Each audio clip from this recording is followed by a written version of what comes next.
We're here at the Grand Canyon Baha'i Conference with Iraj Khodadoost, and we are very honored to have you. Thank you for taking some time to answer questions. Uh, the first thought I had was, how did you get on the path of personal transformation? Socrates said like 2,500 years ago that an unquestioned mind is not worth living. And then 2,400 years after that, it was Einstein who said, I want to know how God thinks. Everything else are details.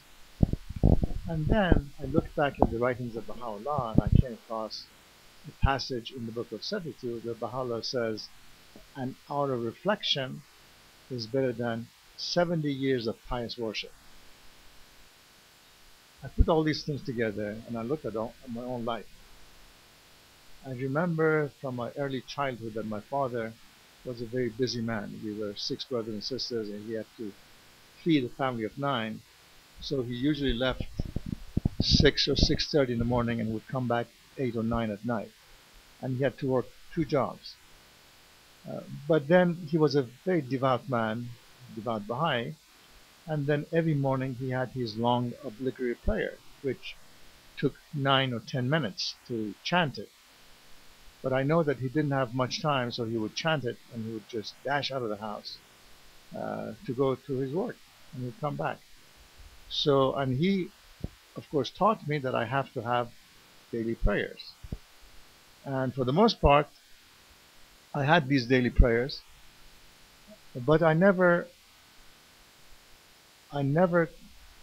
thought that these daily prayers by themselves are not adequate. They have to be complemented with meditation and reflection. That I had not learned. And all of a sudden, now that I'm getting close to being 70 years old, I noticed that what is needed is a combination of meditation, reflection, and prayers. And so this put me on this path of what does personal transformation mean. So I read a few things and I noticed that it is a question of balancing our body and our mind and our spirit. And of course, there's a lot of writing, particularly on the question of mind and body. You know, you go and exercise, you go do yoga, you read, you ask questions, you go to school, and all of these things are good for our body and mind. But then the main issue was the spiritual aspect and the spirituality and personal transformation from a spiritual standpoint. And so I started reading more, and I came across, among the things I read, I came across a very concise book by Deepak Chopra. The title of it is The 7 Spiritual Laws of Success. So I read that and reflected on that, and it was very useful because now I could go back and put together what he's recommending and the teachings of different religions, particularly Baha'i faith. And that gave me a system, in effect, to use for this personal transformation, from the spiritual standpoint. Iraj, did you grow up in a Baha'i family? And what was your path to accepting Baha'u'llah? Yes, I grew up in a Baha'i family. My father declared himself before my birth, but my mother was a second generation Baha'i. And then my father actually became a Baha'i after reading a number of anti-Baha'i pamphlets. And so, and then he came across Baha'is, and he interviewed them, talked to them, and he was a very devout Muslim.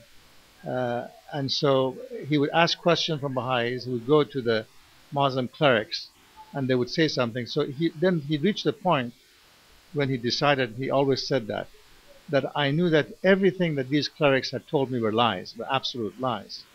And then I went back and checked and rechecked these questions and answers, and then I was convinced that the Baha'i faith was the truth, and he accepted the Baha'i faith. And so I had the blessing of and growing up in a Baha'i family. But then it is in a way blessing and a curse, I should say.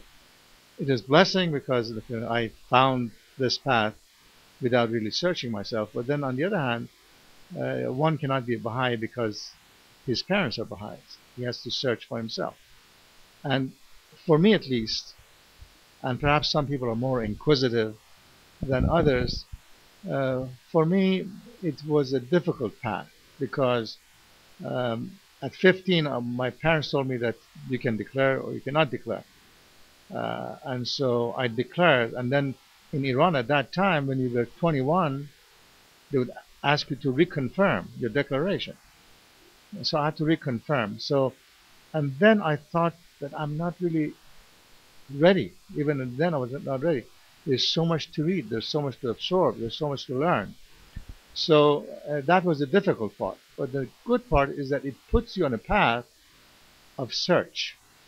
And then what I learned in that process was that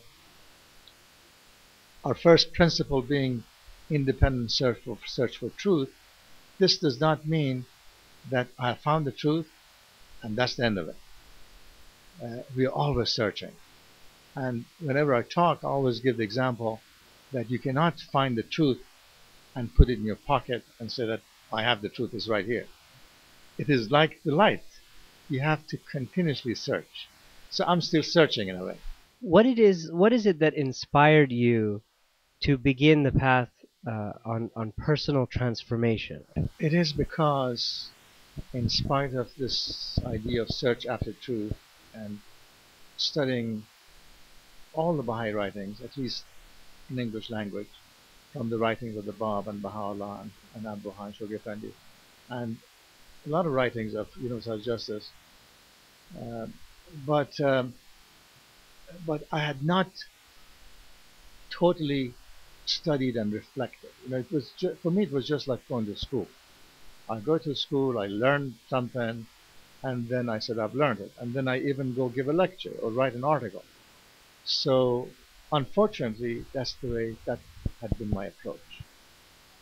And then I worked and worked. I worked for 40 years, and I retired.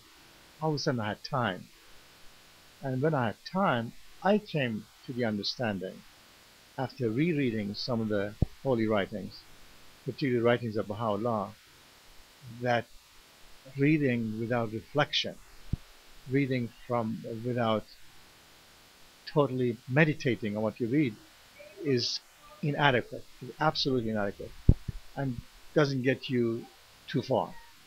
So that's why I started on the path of personal transformation.